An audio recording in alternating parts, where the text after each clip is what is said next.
Oi, gente! Tava tendo um problema aqui de delay, eu tava doidinha, acabei já não tava acompanhando mais o negócio. Acho que vocês notaram aí, né? Eu tava tentando corrigir, porque eu não consigo olhar pra essa tela e me ver bem atrás. Não, não dá. Gente, tudo bem? Sexta-feira à noite, que legal ter tanta gente por aqui. Já vi que vocês começaram já cheios de perguntas, não foi? Ah, que bacana. Pois sejam todos muito bem-vindos, viu? Um prazer estar aqui com vocês na nossa terceira noite, na nossa terceira live, nossa última live. Mas quem acompanhou aí pelo meu Instagram, eu anunciei nos stories meia hora atrás que eu teria uma novidade ao fim dessa transmissão, né? Que era uma transmissão que, apesar de ser a última, era entre aspas, né? Vai ter uma coisinha especial para vocês, então fica comigo até o final. Já vi que vocês já começaram aqui cheios de perguntas, né? Deixa eu adentrar aqui no tema, já que eu já consegui responder as perguntas referentes ao programa passado. Eu já quero começar nesse aqui para vocês já me mandarem perguntas desse tema, tá bom? Beatriz, Larissa, Raquel, Stephanie, boa noite para vocês, né? Samanta também que tá por aqui, Alexia, a Aninha. Aninha começou, tá? A Larissa. Larissa, não fica triste não, porque eu tenho uma novidade para anunciar aí, tá joia? Vocês ainda podem ter encontrinhos comigo. Vamos lá começar, gente. Vocês estão vendo aí o tema da live, né? Eu coloquei o título Bianca ao console. Esse é o caso que eu vou abordar. Eu tinha avisado na live anterior, na de quarta-feira, onde a gente falou do caso O.J. Simpson tratando da cadeia de custódia, que eu ia abordar o tema da identificação humana, mais especificamente do DNA forense. Então eu escolhi esse caso, que ele é rico em detalhes, é rico no trabalhar da perícia criminal, que foi brilhante e que vai fazer vocês entenderem perfeitamente os critérios de identificação humana e da contundência da prova do DNA forense. Então deixa eu apresentar primeiro o caso para vocês. O caso Bianca Console teve como vítima um adolescente com esse nome, lá na cidade de São Paulo, no ano de 2011. A Bianca foi encontrada em uma tarde, sem vida, na sala da sua casa. Eu ia falar terraço, mas foi na sala da sua casa. Quem a encontrou? Infelizmente, a própria mãe. A Bianca apresentava sinais de luta corporal, né, que são lesões que a perícia chama de lesões de defesa, né? Geralmente elas estão em antebraço, elas estão na parte inferior das pernas e indicam que a vítima entrou em luta corporal com o agressor. A Bianca também estava vestida de forma incompleta, só com uma calça. A Bianca também, infelizmente, apresentava, porque uma mãe não merece presenciar isso, ela tinha na garganta um saco plástico. E foi essa obstrução dessas vias aéreas que ocasionaram a morte da menina. Apesar dela ter sido lesionada, ter se envolvido numa luta corporal, a morte dela se deu na modalidade da asfixia mecânica, que é quando há uma interrupção do fluxo de oxigênio para aquele corpo. No caso dela, ocasionado por um saco plástico colocado no seu pescoço. Tem mais uma informação, a Bianca apresentava vestígios de que tinha sido violentada sexualmente. Né? Gente, a violência sexual, ela é estudada à luz do Instituto de Medicina Legal e de competências de um perito médico legal. Se a vítima está em óbito, como foi o caso dessa, isso é examinado durante a necrópsia.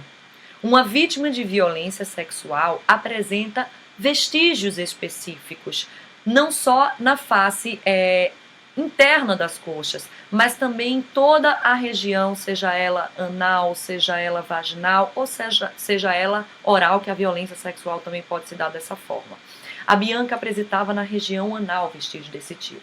Por que eu falei em relação à necrópsia? Porque se a vítima sofreu uma violência sexual e sobreviver, ela vai passar por um exame de corpo de delito também feito por um perito médico, mas não é necrópsia. Necrópsia é o ato de você examinar internamente um cadáver. No caso do vivo, também examinado por um perito médico dentro do Instituto de Medicina Legal, de forma num ambiente privado, um ambiente adequado, e presta atenção, que isso é interessante para concurso, Esse exame é condicionado ao consentimento livre e esclarecido da vítima. O exame de corpo de delito numa vítima de violência sexual só vai acontecer se ela consentir, tá? Isso por quê, Amanda?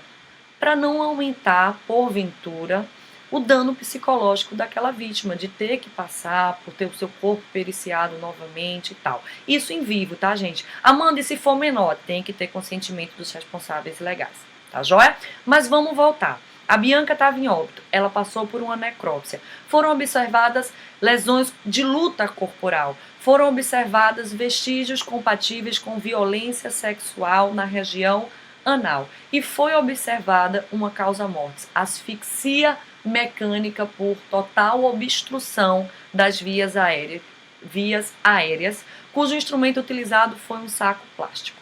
Gente, informação importante da perícia para você entender. Sempre que a perícia observa sinais de luta corporal, a perícia coleta material abaixo das unhas da vítima, material subungueal, essa é a palavrinha técnica. Por quê? Imagina você em luta corporal com alguém. Suas mãos vão tocar aquela pessoa, você pode arranhar aquela pessoa e ter DNA daquela pessoa embaixo das suas unhas. Uma pessoa que sofre violência sexual, ela tem um contato direto com o agressor. Com isso, ela toca o agressor, ela lesiona o agressor e material genético pode estar abaixo das suas unhas. Por isso foram coletadas as unhas da Bianca. Essas unhas foram levadas ao laboratório de DNA forense para que fossem extraídas o possível DNA que tivesse ali. E bingo, tinha. E esse DNA tinha um perfil masculino, pertencia a um homem. A polícia estava diante da interrogação. Quem seria essa pessoa? Informação importante, a residência não tinha sinais de arrombamento, não tinha sinais de entrada forçada. Isso para a perícia significa uma coisa, a pessoa que adentrou aquele local era próxima da vítima, porque ela não precisou arrombar, obstruir obstáculo, romper obstáculo para poder ter acesso ao interior da residência. E foi o que aconteceu. Então aí a perícia já passa para a polícia informação importante. O agressor era alguém do convívio da garota. E aí a perícia continua suas buscas e encontra num terreno atrás da casa da Bianca, onde a Bianca apareceu morta, que era a residência dela, uma calça jeans. E nessa calça jeans existia uma mancha de sangue. A perícia achou aquele achado de interesse. Lembra do conceito da nossa primeira live? Vestígio. Tudo aquilo que pode ter relação com um delito. Leva aquela calça para o Instituto de Polícia Científica. Trabalha naquela mancha de sangue. Atesta que é sangue humano. E encaminha ao laboratório de DNA forense para saber a quem pertence aquele sangue. E o sangue, minha gente, era da Bianca.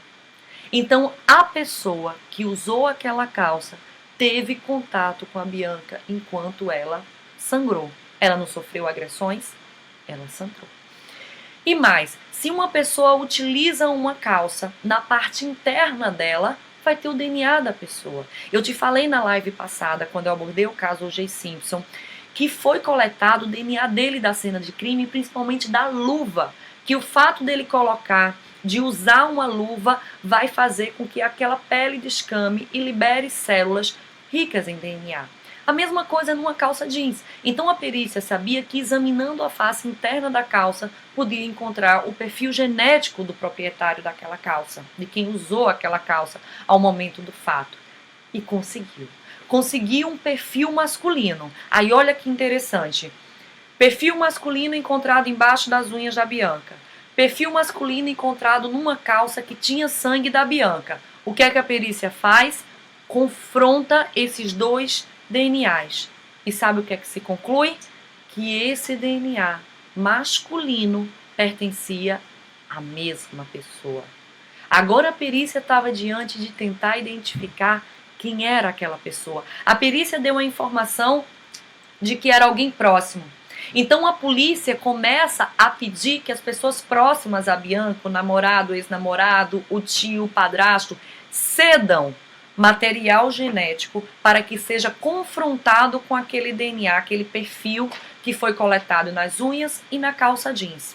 E aqui eu te falo, deu informação, a polícia pediu. Por que pediu? Porque, minha gente, a gente está diante de 2011. Em 2011, ninguém poderia ser obrigado a ceder o seu material genético. Isso porque ia de conflito com o que prega, o que a gente chama, se você não é de direito, de lei supralegal. É aquela que não está nem na nossa Constituição, mas que é abarcada por ela porque está presente num tratado internacional do qual o Brasil é signatário. Que tratado internacional é esse nesse caso? O Pacto de São José da Costa Rica, que diz que ninguém é obrigado a produzir prova contra você mesmo. Então, isso era a base legal para ninguém ser obrigado a ceder seu DNA para confronto. Então, quem quis negar, negou. E sabe quem negou? O tio da Bianca, não, perdão, o cunhado da Bianca. O que era casado com a irmã da Bianca, de nome Sandro Dota. O Sandro se negou. Por quê? Isso é no mínimo suspeito. Então, a polícia começou a investigá-lo. E começou a se ter informações de que ele tinha uma relação conturbada com a Bianca. Agora, deixa eu só te explicar uma coisa. Eu falei em 2011, acabei pulando isso, né? Que ninguém era obrigado. Amanda, mas agora, 2019 é? Então, em 2012, foi adicionado um inciso novo à lei de crime, deixa eu lembrar, a lei de identificação criminal. A cabeça sexta-feira já não está batendo bem das ideias. A lei de identificação criminal, que é a lei 12.037 de 2009. Se eu não me engano, no artigo 5º ou no artigo 4º, eu vou colocar aqui para vocês esse artigo, diz que em casos em que seja necessário para a investigação, a autoridade judiciária poderá oficiar a pessoa a doar o seu material genético. A doar não, né? No caso, a pessoa vai ceder o seu material genético. Gente, isso entrou num conflito de constitucionalidade, né? Essa lei está ativa. Mas existe uma briga ainda muito grande no que se refere à constitucionalidade dela. Se ela realmente pode exigir isso ou não. Por quê? Conflito direto com um tratado internacional, o Pacto de São José da Costa Rica.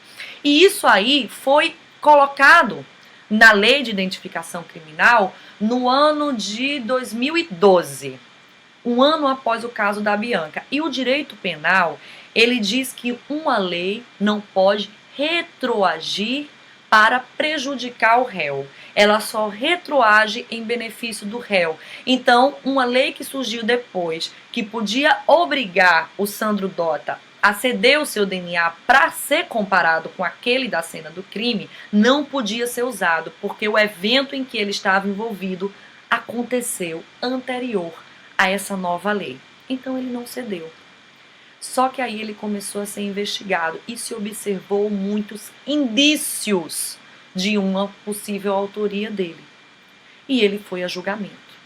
Ele foi a julgamento e no último dia de julgamento ele confessou o crime, que realmente tinha sido ele que tinha assassinado a Bianca. Mas ele negou a violência sexual, mas confirmou o homicídio. E ele foi condenado a 31 anos de prisão pelos 2 crimes. Foi condenado por um tribunal de júri. Lembra que eu te expliquei isso no caso O.J. Simpson da live anterior? Se você não viu, não tem problema, a live está salva, você pode acompanhar. E aí, minha gente, vocês viram a contundência da prova de DNA.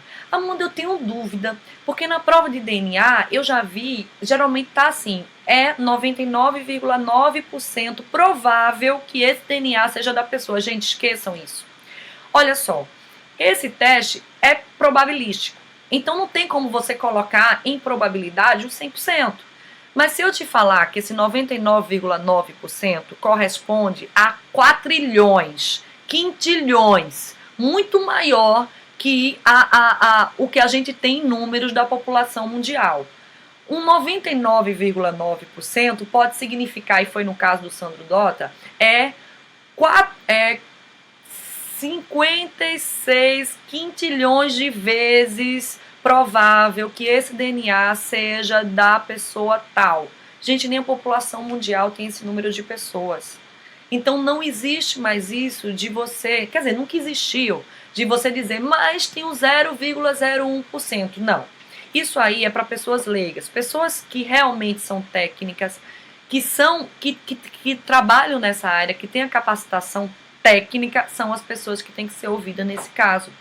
Então, você não pode simplesmente se segurar nesse 0,01%, porque eu digo a você, não tem nada a ver, tá? É só uma probabilidade, e essa probabilidade, ela é maior do que a probabilidade de você ganhar a Mega Sena, entendeu? Então, o DNA forense é uma prova muito contundente, é uma prova precisa, e tem uma particularidade o exame de DNA. Ele é altamente conservativo. Ele pode ficar numa cena de crime, numa roupa, durante anos, décadas, e mesmo assim você conseguir ainda identificar. Algo que a gente já não consegue no processo de impressões digitais. Outra área da identificação humana. Se você pega a disciplina de medicina legal, você vai ver que ela trabalha alguns capítulos. A gente já viu cadeia de custódia, a gente já viu a parte da perícia, tudo trabalhado pela medicina legal, sexologia forense, traumatologia forense, tanatologia forense e identificação humana. A identificação humana, entre as possibilidades de se identificar alguém, a gente tem o DNA forense, que eu te falei, e a gente tem a papiloscopia forense, que é a identificação de alguém por meio das suas papilas dérmicas. Ué, Amanda, não era impressão digital o nome? Então, essa é a região.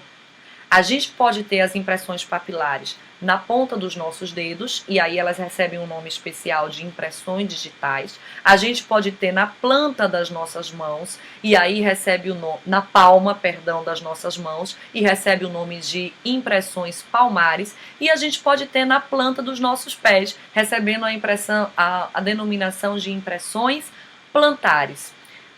Qualquer uma que seja, é única, não se repete entre dois indivíduos. O desenho que você tem na superfície da pele dessas regiões não se repete entre duas pessoas, nem mesmo entre gêmeos idênticos. É uma técnica de identificação totalmente conclusiva, que indica quem é a pessoa, não apenas que exclui, assim como é o DNA. Ô Amanda, e quando utilizar uma técnica ou outra? Vamos lá, você vai avaliar o caso concreto, né? As impressões digitais, elas são técnicas que são mais baratas e mais rápidas de se fazer. Então, se você tem a opção de usá-la em vez do DNA, melhor, porque o DNA envolve uma técnica mais cara e bem mais demorada. E o que não se quer é ter pouca celeridade e ter um gasto econômico para isso, né? Então a gente passa aí a um segundo critério que você pode abordar na escolha desses dois. O cadáver estava em decomposição? Se estava, dificilmente você vai conseguir extrair impressões digitais dele, porque a parte dérmica já vai ter soltado no processo de decomposição. Mas nesse cadáver você vai conseguir DNA. Cadáveres que estão carbonizados, você não consegue mais impressões digitais, mas você consegue o DNA. E numa cena de crime, Amanda, não uma pessoa para identificar. Eu quero coletar esse material para identificar quem adentrou aquela cena, por exemplo. Aí vai depender do tempo. Por exemplo, o DNA vai se conservar muito mais no ambiente do que uma impressão digital, né? Ele é muito mais, tem muito mais esse poder conservativo do que isso. Mas claro, pode ser que você adentre uma cena de crime e você ache impressões papilares e não ache DNA, ou vice-versa, tá? Agora uma coisa é certa, voltando ao tema da violência sexual, é importante que se faça a busca pelos dois no ambiente do fato, não só a vítima é periciada, mas também o ambiente do fato, porque nesse ambiente você pode identificar DNA, impressões digitais do agressor e assim você pode confirmar uma autoria para aquele delito. As vestes das vítimas também são importantíssimas. Nesse caso que a gente trabalhou da Bianca Consoli, não foram as vestes dela, mas as vestes do agressor. E mesmo assim trazem a informação que você precisa. Muitas vezes as vítimas de violências sexuais não denunciam de imediato, tomam logo um banho, né? E com isso você perde muitos vestígios. Mas as roupas dificilmente são lavadas. Então lá a perícia criminal pode se concentrar para trabalhar. Então veja, eu te contei um caso da Bianca Consoli em como a gente conseguiu identificar, a gente que eu falo a perícia, conseguiu identificar um agressor por meio da identificação genética, mesmo não tendo tido esse confronto, a gente linkou uma calça com sangue da Bianca ao mesmo DNA que estava embaixo das unhas da Bianca. Você pode entender como é o processo de investigação numa cena de violência sexual, o que cada vestígio quer dizer, como os vestígios orientam o perito na busca pelo que eles precisam para confirmar a materialidade do fato, para confirmar a autoria do fato. E eu ainda te expliquei onde isso se insere na medicina legal, no capítulo de identificação humana, onde não só tem o DNA forense, mas a gente tem a papiloscopia forense, a gente tem também o reconhecimento facial, a gente tem também a identificação pela arcada dentária. Deixa eu te lembrar uma coisa, para se identificar pela arcada dentária, é necessário que a vítima tenha uma ficha odontológica prévia ao fato. Porque se não tivesse, aquela vítima não tiver tido um acompanhamento de dentista em vida, você não tem como proceder a essa identificação pela arcada dentária. Tá joia? Gente, é tanta informação que eu vou correndo aqui. Vocês vão me falando se estão acompanhando. Deixa eu ver. A Jennifer. Boa noite, Amanda. Minha pergunta é: como diferenciar um estupro na necrópsia quando a vítima ainda estava viva ou quando já estava morta? Bianca, você entrou num tema aí que a medicina legal também aborda, que é dos transtornos de sexualidade, especificamente parafilias, no qual uma delas é a necrofilia, que é o prazer sexual em sexo com cadáveres. Isso existe e é estudado pela medicina legal. Aí você já não está diante, quando isso ocorre, de um crime de estupro, mas de um crime chamado vilipêndio de cadáver, sabe? Mas aí já é a parte de direito, Código Penal, é outra coisa. Como é que se sabe? Bianca, veja só. Quando uma pessoa sofre alguma agressão em vida, o corpo dela vai apresentar o que a gente chama de reação vital. Por exemplo, se ela é agredida, ela vai ficar com equimoses. Depois eu posso explicar direitinho esses termos para vocês. Se há o ato sexual forçado, ela vai ficar com marcas, a vítima, homem ou mulher, na região periférica e até interna daquela cavidade, seja oral, seja vaginal, seja anal.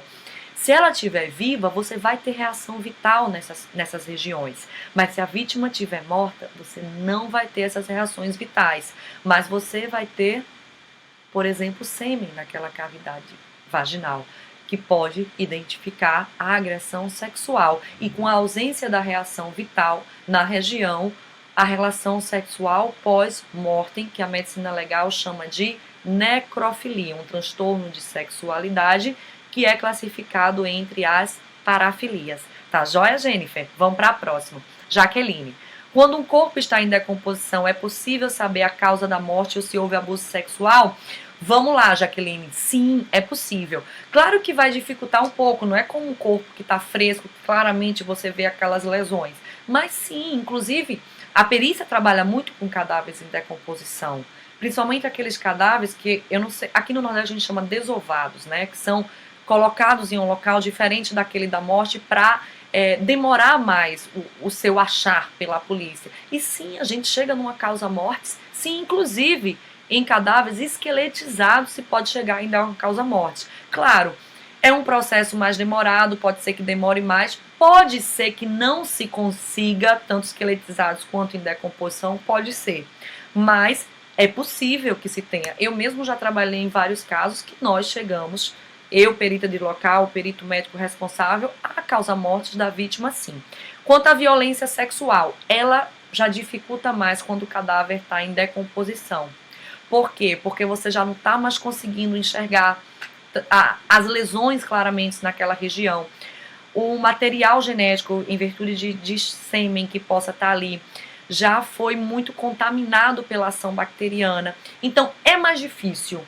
mas pode ser que seja possível identificar a violência sexual no cadáver em decomposição. Não é impossível, é mais difícil, muitas vezes não se consegue. A causa-morte já é mais fácil de você conseguir, mas claro, também é mais difícil do que num cadáver que a gente chama de cadáver fresco, recente, né? O reconhecimento, deixa eu ver aqui o outro, a Larissa.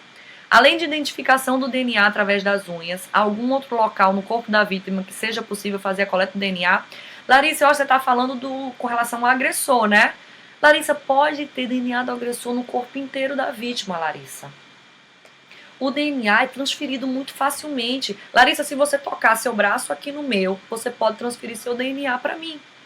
Se eu tocar numa blusa que você usou, eu posso transferir seu DNA para mim. Claro, a probabilidade vai diminuindo com essa transferência, mas pode sim. Então, no corpo todo da vítima você pode ter. Então, debaixo das unhas, nas cavidades, vaginal, anal, oral, no corpo mesmo, nas secreções, nas vestes principalmente. Então, sim, é possível você obter esse material genético não apenas na região subunguial da vítima, tá?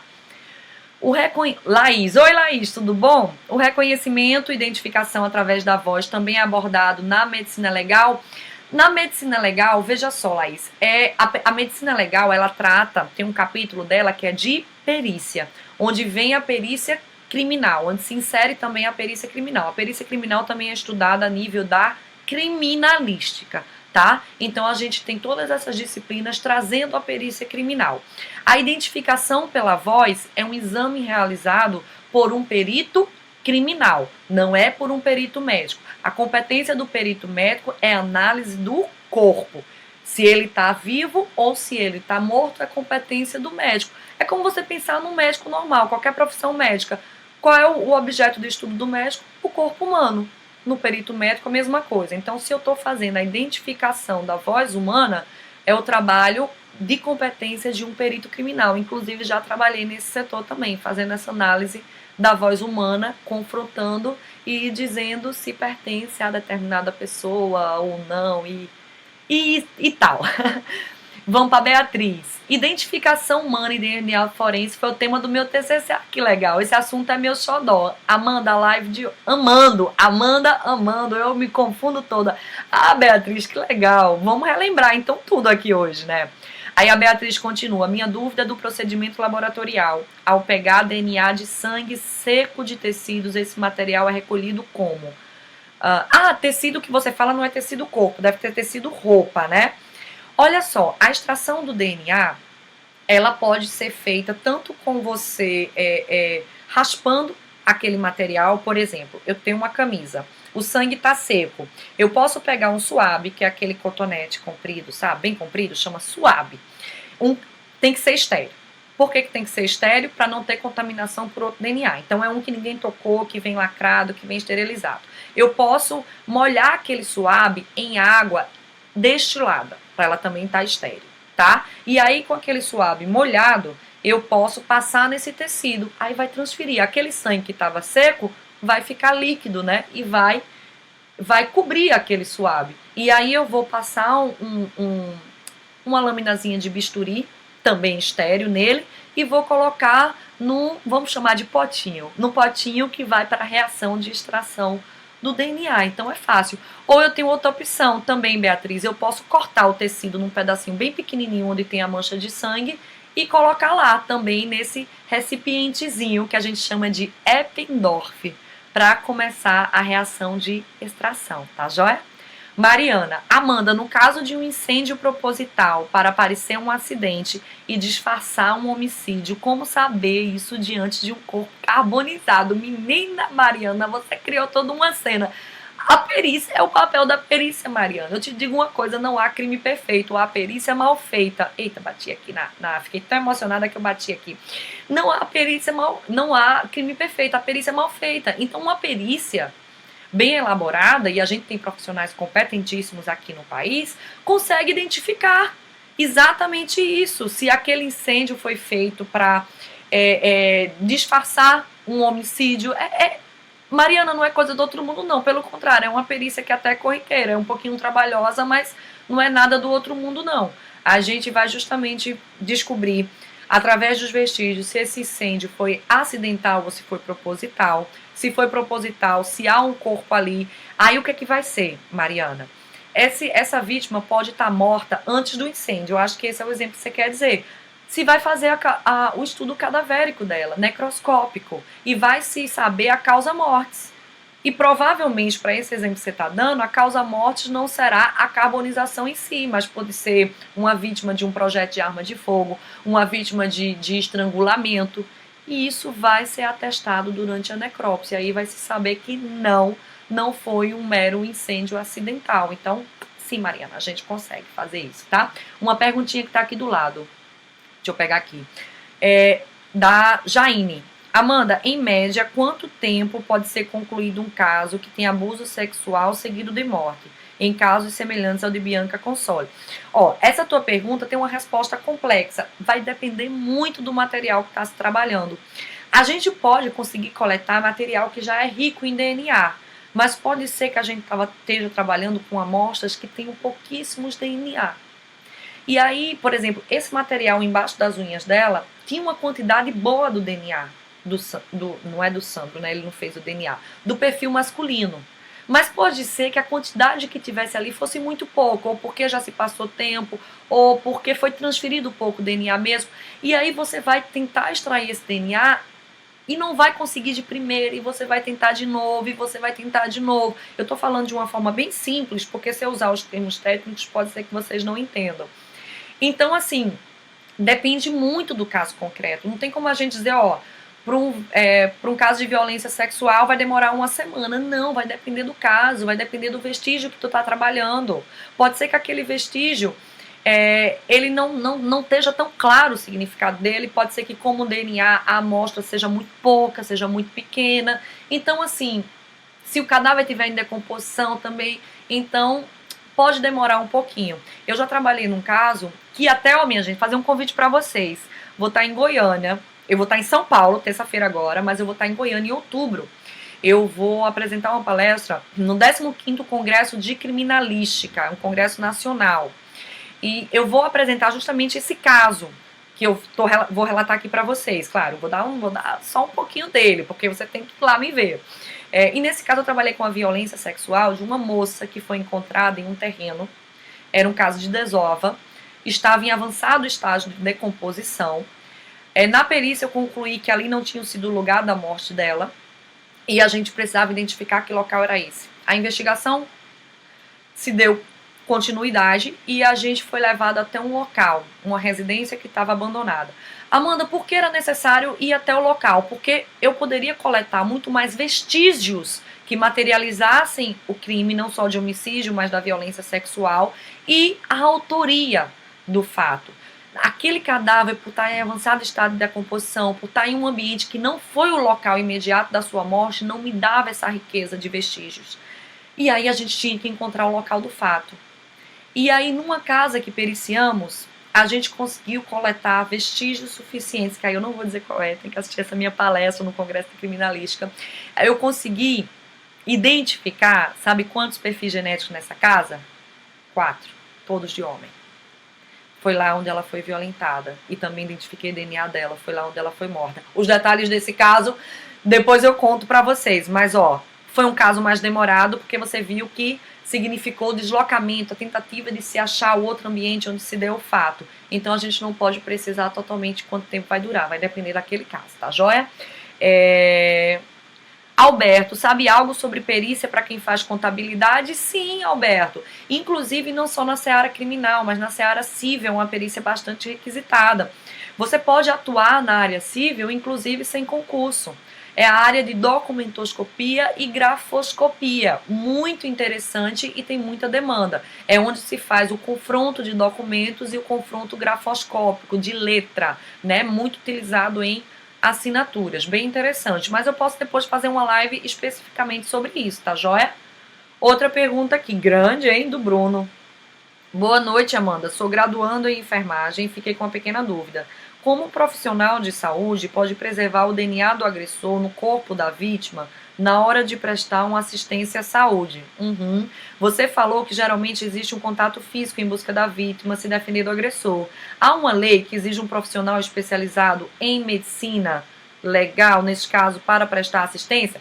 Bruno, interessantíssima a tua pergunta. Bruno está falando aí no caso de socorro, né? Se de repente a vítima está viva, não está confirmado o óbito, chega o socorro, no caso, profissionais do SAMU, por exemplo, que é do socorro, né, de emergência, vai ter que tocar na vítima, gente. No mesma coisa numa vítima de homicídio, numa vítima de suicídio, que tem que se confirmar o óbito, não está totalmente claro, ou então a vítima ainda está viva. Gente, os profissionais de saúde que vão atender, ele tem total direito de mexer naquele corpo, porque o direito à vida está acima da preservação da cena de crime, tá? Se a chance daquela vítima estar viva, se a chance daquela vítima sobreviver, o profissional de saúde vai tocá-la sim, e deve fazer isso. O isolamento e a preservação fica em plano secundário. Ah, Amanda, mas não vai contaminar? Vai.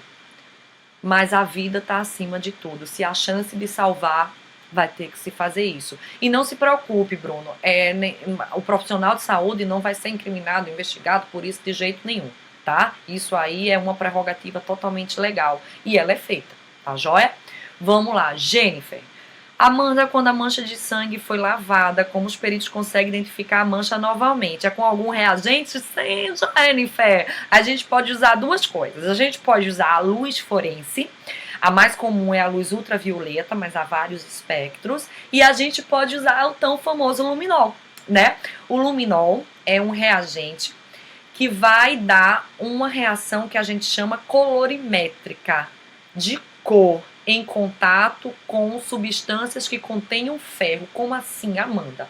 Seguinte, o nosso sangue, a gente tem uma molécula nele chamada hemoglobina. A nossa hemoglobina é a molécula que transporta ferro dentro das nossas hemácias. É a ele que o luminol se liga.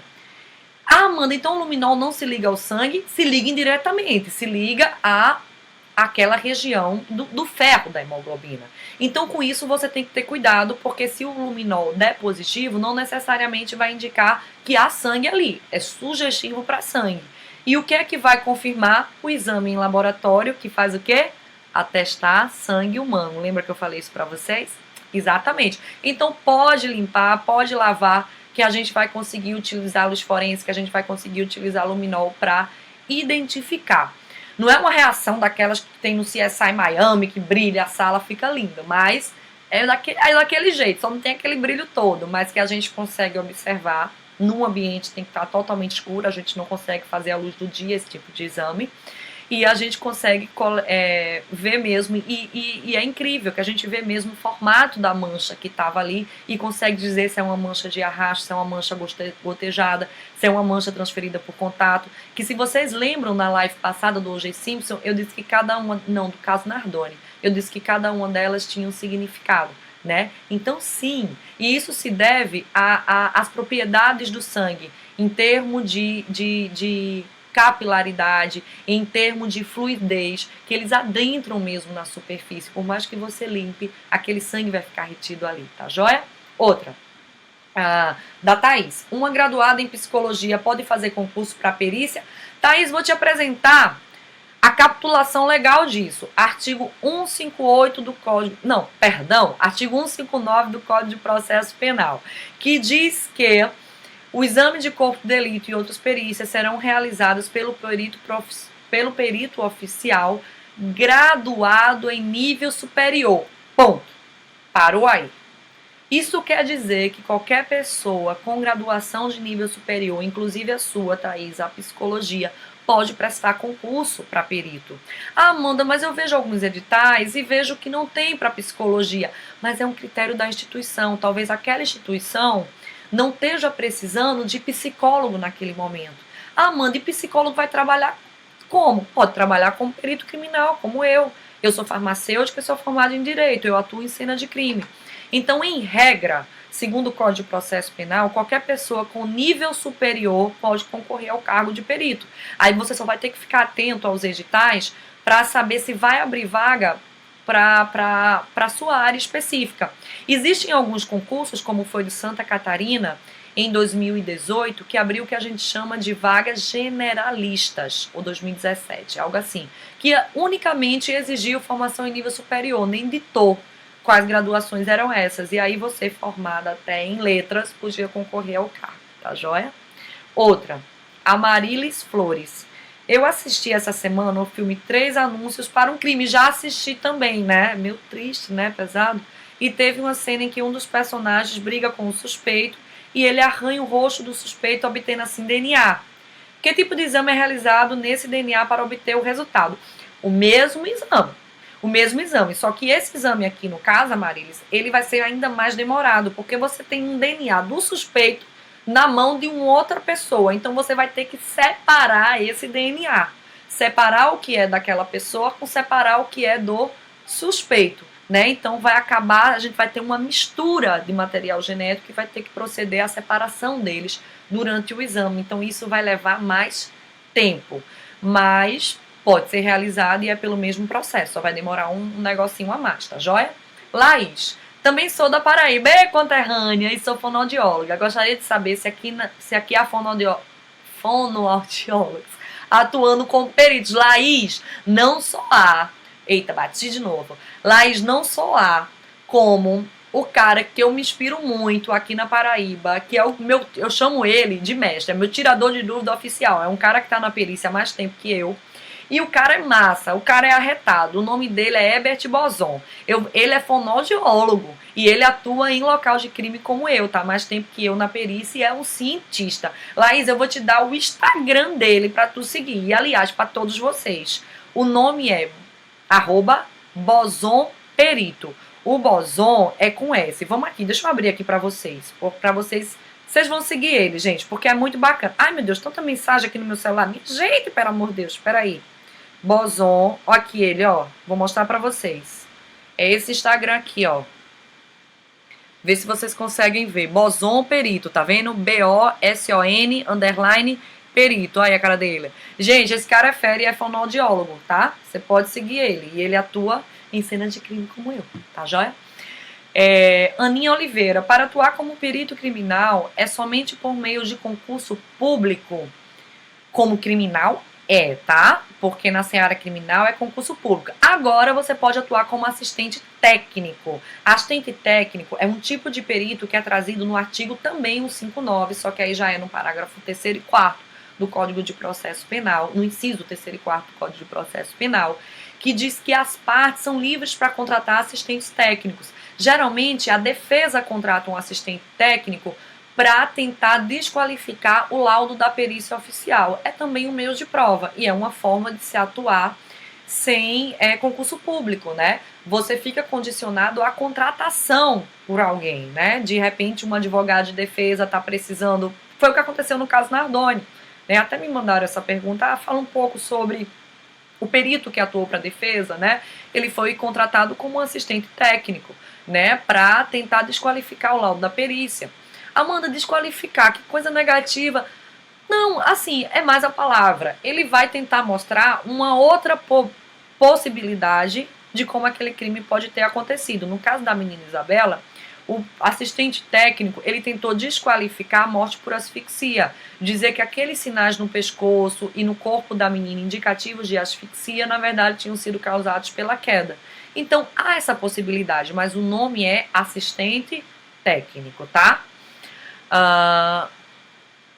Beatriz, uma vez que há sangue em uma cena de crime, ele permanecerá lá por tempo indeterminado ou após alguns anos o vestígio desaparece. Tudo é muito relativo, Beatriz. É aquela coisa, só o caso concreto vai te falar se vai ter ou não. Às vezes eu já cheguei numa cena de crime 5 anos depois do fato, né?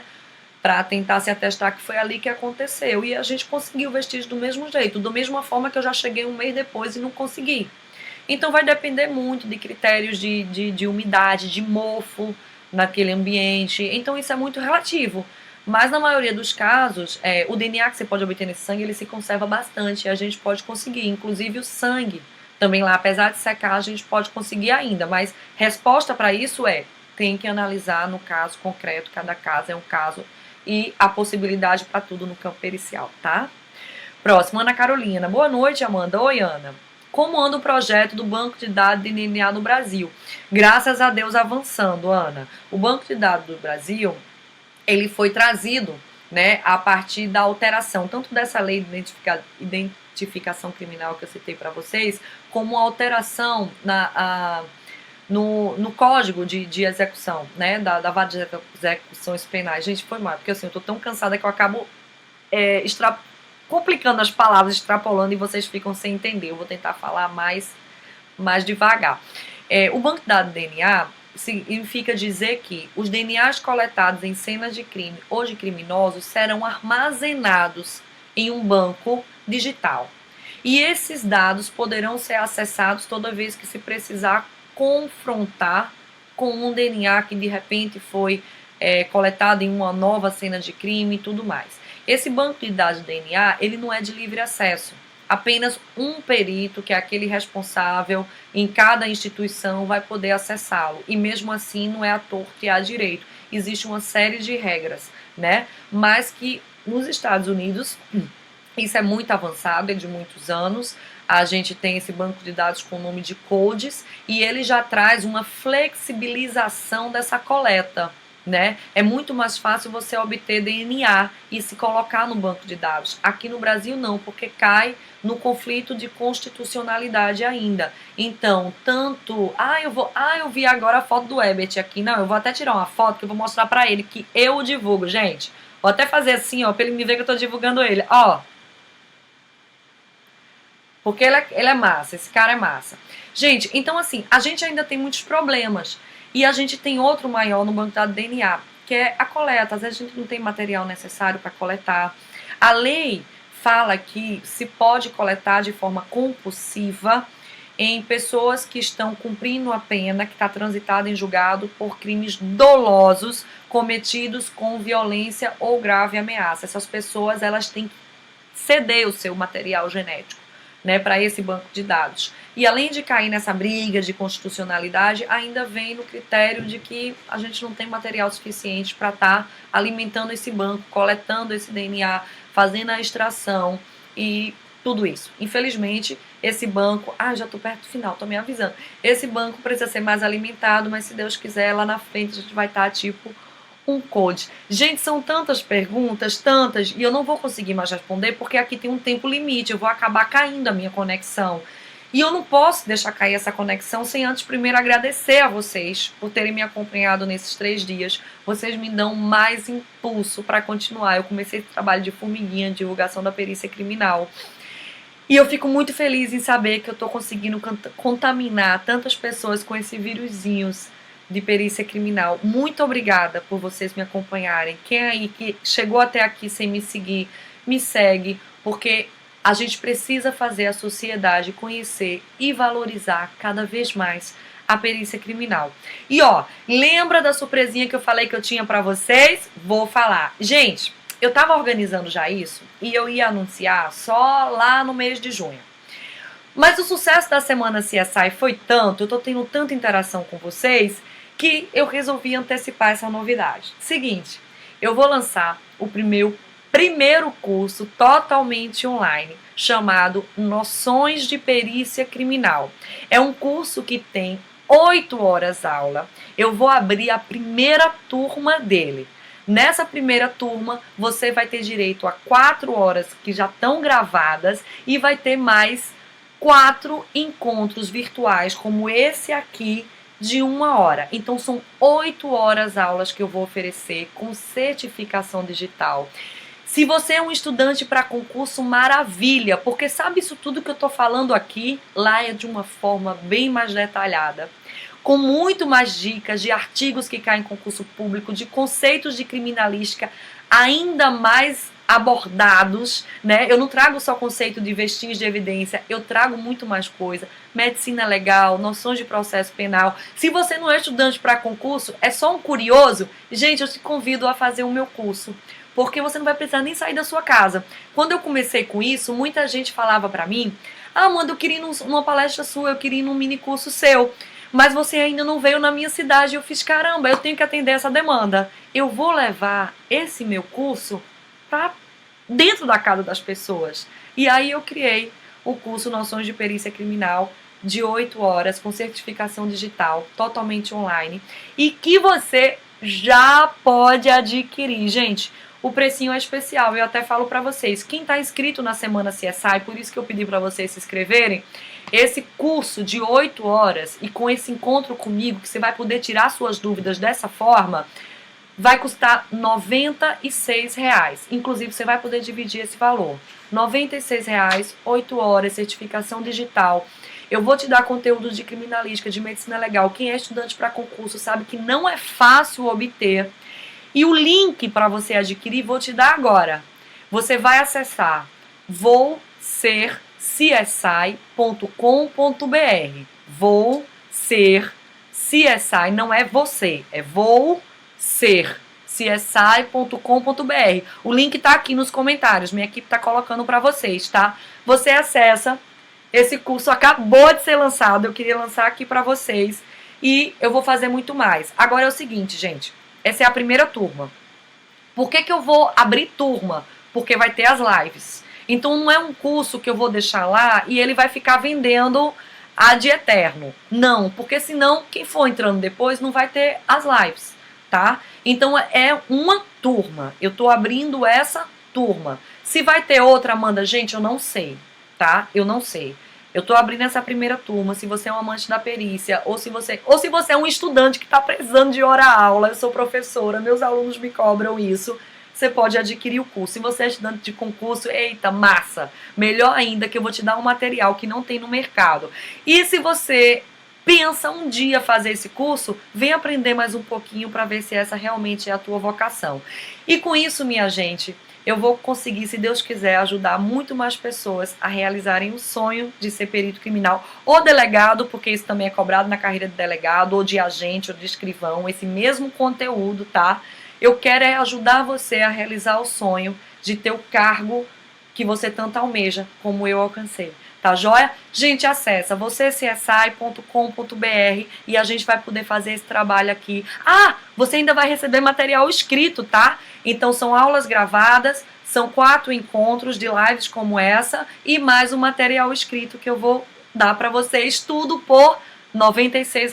Agora corre, cuida, porque é uma turma e essa turma vai fechar, tá joia? Se inscreve, avisa os colegas. Vamos divulgar essa perícia criminal para todo o Brasil e fazer mais gente adquirir esse cargo aí, ser tão feliz quanto eu. Gente, bom fim de semana para vocês, boa sexta-feira para vocês, que Deus abençoe e que vocês sejam muito realizados no caminho que vocês trilharem para vocês, assim como sou no meu, tá joia? O link tá aqui, vousercsi.com.br. Vou disponibilizar na minha bio também, o amanda.csi, vocês podem acessar lá. Tá aí, gente, tá? Link pro curso. Eu aguardo vocês lá pra gente fazer novas lives, tá? Posso me despedir? Já tô no tempo. Ai, gente, que pena. Um beijo enorme pra vocês. Obrigada por tanta interação, gente. Muito obrigada. Eu vou ler essas perguntas e eu vou tentar respondê-las. Amanhã eu embarco cedinho pra São Paulo. Eu não sei se eu vou já conseguir responder, mas eu vou tentar. Tá joia? Lucilane, sim, apostila PDF, vocês recebem, tá joia? Tudo escrito por mim, tá? Tudo isso, live, aula gravada para você assistir em casa quando quiser e o material PDF por R$ 96 e certificação digital, você ganha as horas-aulas, tá bom? Gente, muito obrigada por tudo, um fim de semana abençoado para vocês e encontro vocês lá no Amanda CSI, tá joia? Beijo grande, gente!